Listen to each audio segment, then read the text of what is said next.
Hello, hello everyone! Welcome back to Dewan Pundit Indonesia, the English version of Dewan Pundit Indonesia, in which we will be conversing in English with no subtitles. But you can always activate the automatic subtitle that is provided by YouTube by clicking the settings button below. My name is Conchita Caroline, and I will be your host for today's episode.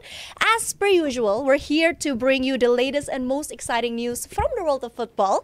From analyzing big matches to debating hot topics, we are here for you guys every step of the way. And of course, at the studio, we have your favorite football pundits and analysts here. Firzi Idris, Adiani, and Kiko Enrico. What's up? Hello. Welcome back, Kiko. How was your trip? Yeah. It was mentally good for me. Oh, mentally good. I needed a break, so I think 2 Sounds weeks. like a ritual, No, it was actually good. spiritual kind of trip, but yeah, anyway, I think you guys can notice that these three are actually the original cast of Dewan Pundit Indonesia, English version. No, you're also like, She's a star. She's the star. We just start everything for not her. really. You're the one with the Star Wars jacket. Oh, So you're the yeah, star. Star Wars, yeah. You're the star. As always, before we start, you know we love reading your comments, our Jebret Media team. So let's take a moment to read some of the comments that were left behind on our previous episode. We have chosen some of the best ones. Let's see. The first one is from Khalid Saputra. 9864. I really have a big hope about this man, Ruben Amorim. The name that we've been talking about for more than 2 episodes now, I think, Ruben Amorim. I hope Ruben can deliver his ideas smoothly for his team, although I'm still skeptical about his players, such as Rashi, Dalot, or whoever are they, which are staying in many managers before but not leaving the club yet. It is doubtful they can catch how to play under Ruben. Ooh, interesting.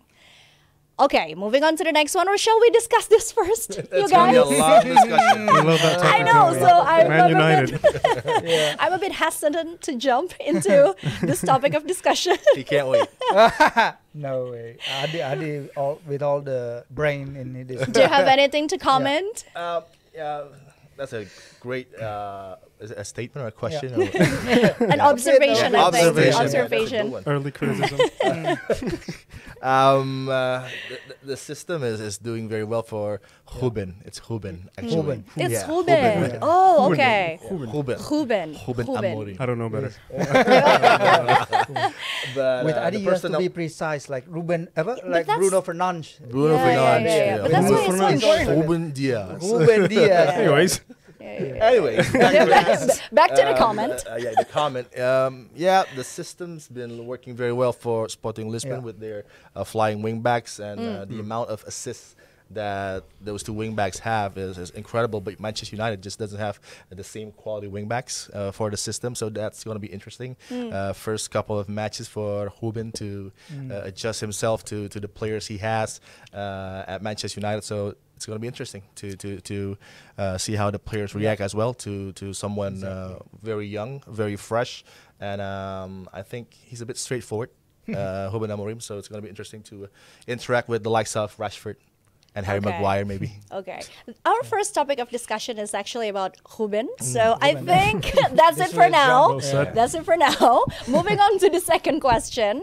Second comments, I meant. Yeah. This is from Barsha Dude 0688. I think Mas Frizzy should read this one. Okay, Barca Dude 0688. Great results so far. We Barca fans are really happy and grateful for that, especially after some dark ages. Not that dark, actually. Not that dark, Yeah, actually. maybe on the presidential level, I don't know. After losing Messi, maybe he meant. But to be honest, we don't win any titles yet, so I hope Barca keep their focus step by step, and hopefully the title, maybe treble. Very optimistic. Follows Amen at to the that. end of the season. Visca Barca. Yay! Okay. Any comments, guys? Or should we move on to the last That comment guy of is this enjoying life. episode? Barca they're dude is enjoying enjoying life, life with the Barcelona fans. Yeah, I think he earned it. I think every Barcelona fans earned it after a few hard season. Well, they're not really exactly in trouble like last season, but the financial difficulties, the way they need to wait until the very last second to register their players, the FFP that in the Spanish league that they have to overcome with. I think in that aspect, considering with all the players that they have coming in from La Masia, they have lots and lots of good talents, 17, 18-year-old players playing like seasoned professionals. So I think, very good. Kudos to them. They still won something. So, like, just last season was kind of terrible. But I think they're bouncing back. So, two spoiled guys. Don't say that.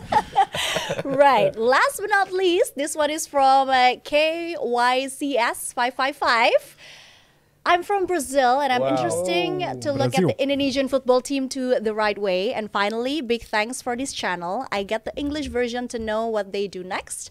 I'll be waiting for a match Indonesia versus Japan, best Indonesian team. Salam Sadaroha, Mulyate Godang. Adi, do you know how to read this?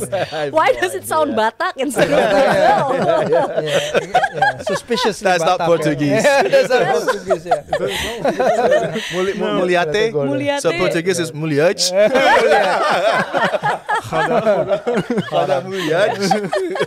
But anyway, thank you so much for the comments, you guys. Please keep them coming. I would love to read them again next week. Do not hesitate to tell us if there's any topic of discussion you'd like us to dissect on the next episode. But I think now is the time for me to bring you guys into our first topic. This is coming from the Champions League. I've been wanting to talk about this actually. Ruben Amorim, right? Ruben Amorim, who has been appointed as Manchester United's next head coach, recently led his current team to a stunning 4-1 victory over one of United's biggest rivals, Manchester City. This is juicy, you guys. I think I'm going to go to Mas Firzi first. How do you see this impressive win? Is this some sort of signal that perhaps Amorim is trying to send, that he's not afraid to go head-to-head, toe-to-toe with some of the biggest managers in the Premier League, such as Pep Guardiola? I think we need to see this with like a bit of grain of salt, because the last time Sporting played against Manchester City, they lost 0-5 right at the venue. But especially this is a very emotional. Last night was very emotional for Amorim, because it's his goodbye match, because it's his last home match at the Alvalade, and his players give him his all. And we also know how the Man City players, they are maybe not in the at 100% condition, because we know a lot of them like playing with knocks, playing with injuries and everything. They've got a debutant at center back, the 19-year-old defender whose name escapes me right now, but he's few times he's being exploited by the pace of Gyökeres. But what else can you do except like saying goodbye to your home supporters, in front of your home supporters, with that magnificent 4-1 win against the team who finished first in the Premier League for the last 4 seasons. So everybody, he knows that all the tension is on him right before the match, also with that annoying English journalist who forces him to speak in English, whereas he's always speaks in Portuguese on his press conferences. So great result for him. Another sign that maybe Man City is maybe in bigger trouble than they would like to admit. But especially with Gyökeres, those who watch Portuguese League, Adi watch Portuguese League. I don't know who else watches the Portuguese League, but he's one of those. I'm an avid watcher of the Portuguese League. I think it's a good match for him, especially when they're considering when he left Brighton in 3 years ago, 3 seasons ago. Dan Ashworth, who sold him for like just £1 million pound.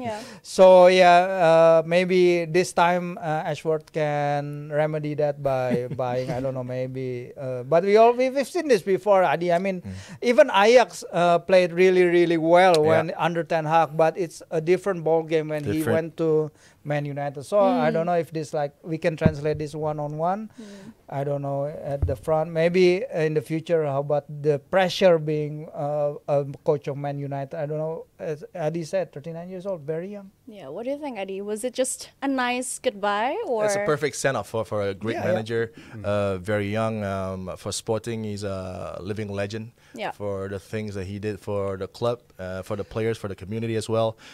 Sporting now is back where they supposed to be on top of the Portuguese league, and having a mix of young players and an excellent frontman like Gyökeres is a big bonus, and maybe he should go to Arsenal, not Manchester United. Maybe better for him. For Amorim, again, his system and the way that Man City is not at their best, with a lot of players injured, so it's perfect time for them to go for the juggler and hit City with 4 goals. And I think the way that they did it was impressive. After falling behind from Phil Foden's goal, how to react in a tough situation against one of the powerhouse of European football right now. So perfect send-off for Amorim. Kiko, what do you think specifically stood out in the way Amorim approached the game against City?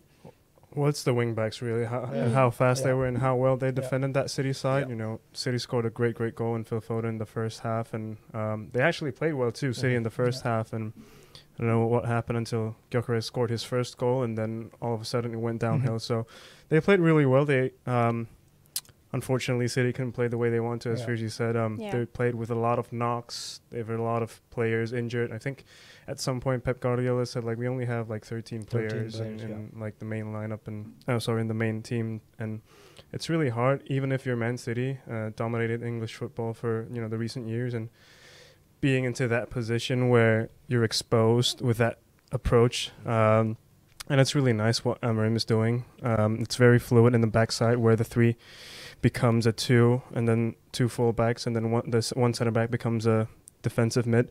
It's really nice, and they have a really good luxury in working with Gyökeres, and that's what Man United don't have at the moment. They have Xerxes, and I think they have Højlund as well, so they have to use those 2 in the time being. And I think even Amorim said, we're not going to bring in Gyökeres in the January transfer because it's my city. He's a legend for it, and don't kid me. He's going to come in well, I don't think he said he's going to come next time, but it's not. At least it's not January. He needs to finish his season with Sporting. So we'll see. It's interesting, like you said. Can he apply this with Man United? Maybe yes, maybe no. We'll have to see, because it's a totally different ball game, like you said. Totally different players he's using. So yeah, interesting to see. Yeah, what do you think, Mr. Firze? Would he be able to replicate something like this with Manchester United? Yeah, I think the pressure will be a lot bigger. But of course, when you're on the steering wheel of Sporting, of course the pressure is also so huge. But Manchester United is very, very different. At least when we see how he performed at Braga and how he performed at Sporting, he can use the players that he have and build on short-term projects. With Sporting, I think the first Sporting team that he played got Matheus Nunes on it, got João Palhinha, got Pedro Porro, and then Ugarte as well. Ugarte, but on the course of just 2-3 years, all those players went bought by bigger clubs. That's always the thing with Sporting. He has to prepare for that. He has to prepare for that mini rebuilds. I think he's a guy who can he can give a great preparation on a short time on the players that he have, and he can develop players, because that's what all Man United fans want, players from the academy coming into the first team, make success with the first team.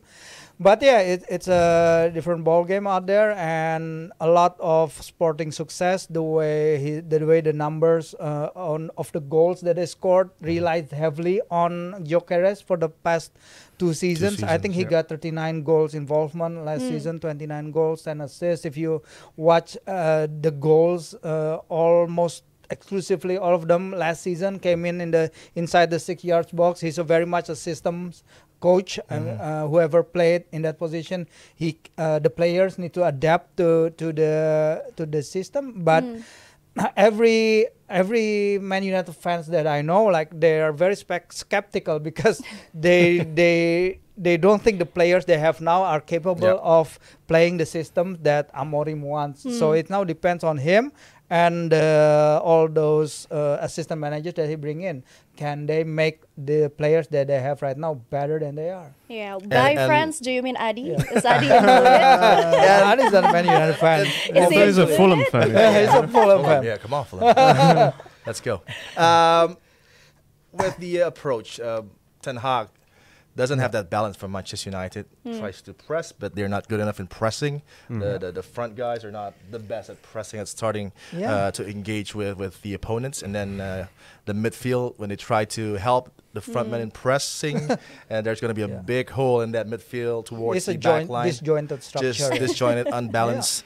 Actually, Ruben Amorim is playing the same system, very high, very aggressive. Yeah. And when there is space there between the midfield and the back line, they have Morita there, Hielman, to run as quick as they can to cover. And Diomande is one of the most impressive defenders in Europe right now. And there's no space there because the cover is balanced. They know what to do in terms of transition if an opponent gets the ball quickly, so everybody to return.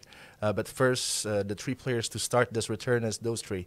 And for Manchester United, that has been the problem all tenure long for Ten Hag, finding a perfect system to balance out the spaces in that midfield and the back line. And it's not happening until the last day of Ten Hag. So, again, if you want a guy whose approach is almost the same, but with the personnel right now that they have, it's not going to be very peachy and rosy for Amorim in the first couple of matches. Although it's going to start against Ipswich, I think. Yeah, Ipswich away, 24th of November, I think. Portman Road is not easy.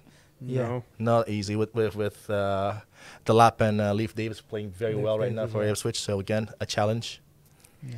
Yeah, but some say that Amorim is actually known for developing young talent and building teams with a strong, cohesive identity. Don't you think that will go hand in hand with Manchester United, knowing that it is a squad that includes a lot of young players with has huge potentials? They have huge potential, but are they ready yet? You put pressure on Alejandro Garnacho to perform as their best player in every single match. It just doesn't make sense. But like Ten Hag had that as well, you know. There's a Man United philosophy of bringing young players in. They had Kobe Manu last year. They had, Alejandro Garnacho. They still have Marcus Rashford there, who's from the academy, and he's still, he's way below what his standards are, but he's still there. He's still fighting for it. It's just about how they can do that again, replicate that again with the coming, season or coming, let's say, just coming time when Amorim comes in, and how can they then develop more players coming into the first team, challenging the first team, because we've seen players coming in they're not the answers. We've seen that Casemiro coming in. It's maybe they look for it as a short-term, senior appearance, and it didn't work. It's not working out. I'm not going to say it didn't work out.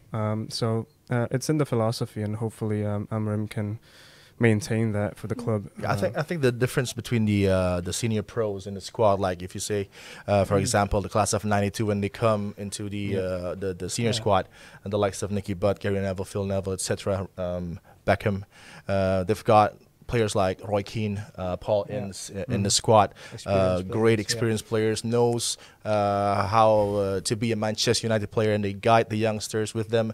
But for now, if you see Casemiro, you see Harry Maguire, Johnny Evans, Johnny Evans, Johnny is a great pro, and he knows Manchester United, but he's just a squad player, not the main player, the leaders of the squad. So if you go back to the class of '92, how they are very successful in their transition from the junior to the senior squad, this is a bit different for Mainu, for Garnacho.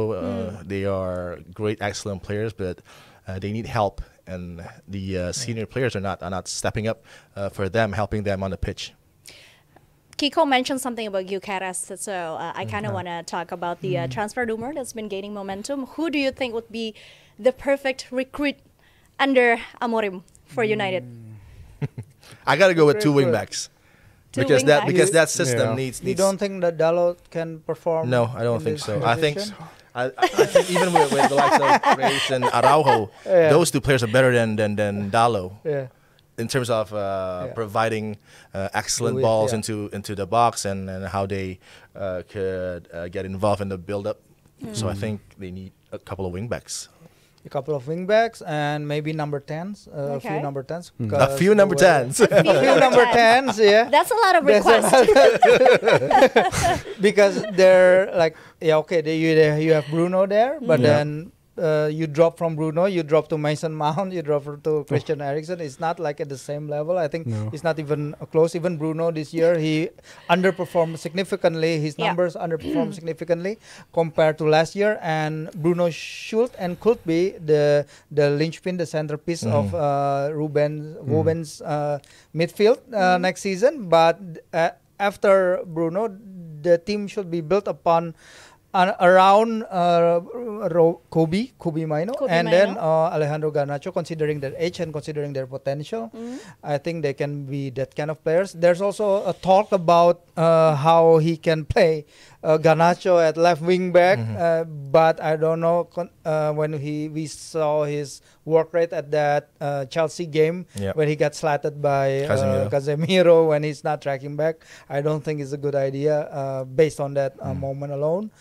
Yeah, but I think generally speaking, the squad should have like the perfect foundation for Ruben to start his tenure there, because you got that ball-playing goalkeeper, you got that 2 ball-playing defenders. He got Ugarte already there, the person he works with. Bruno with him, they can work together.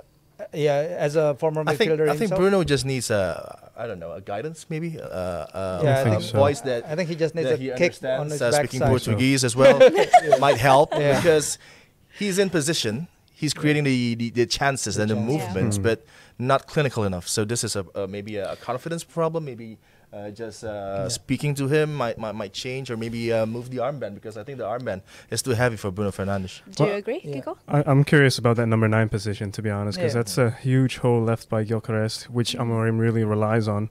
And I think Zirkzee has that physicality. I think he has that speed. He's still young, but does he have that mentality of, holding the ball, being ready for the wingers to go pass, all of that. So I think he's talented, and a lot of Man United players are. Let's not deny that. And it's just in terms of can they be in that right mindset, like you said about Bruno as well. Does he have a partner up front which he is confident enough to pass to, and all of that. So I think let's see what he comes about in the next couple of weeks. Yeah, I think talking about the number 9 position is also interesting, because when we saw the data from last season, the average shot distance that Sporting posted last year was around 15.9 yards. It's well inside the box, the 18 yards box.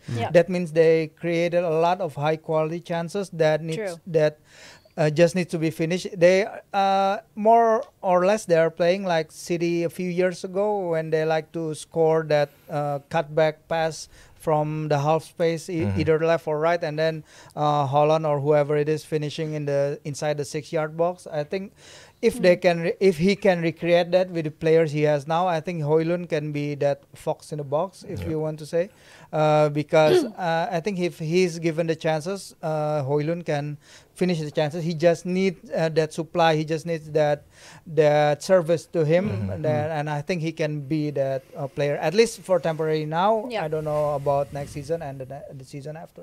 At least for now. Last couple of games, Rasmus Højlund playing very well.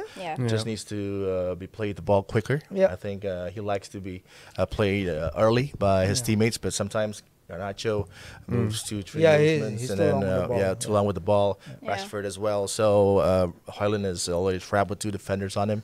So it's going to be a challenging start maybe for Ruben Amorim. It's not going to be smooth sailing, but hopefully he'll get it done, and he'll make a lot of supporters happy with the results, hopefully, for the first 2-3 games. Hopefully not. Because after that, hopefully not. After that, I'm just kidding. They got Liverpool, they got Arsenal, so Yeah, fascinating insights as always. We'll just have to wait and see how the story unfolds. One topic down, a few more to go, but we're going to go on a bit of a break, so please stay tuned with us, only on DPI English version.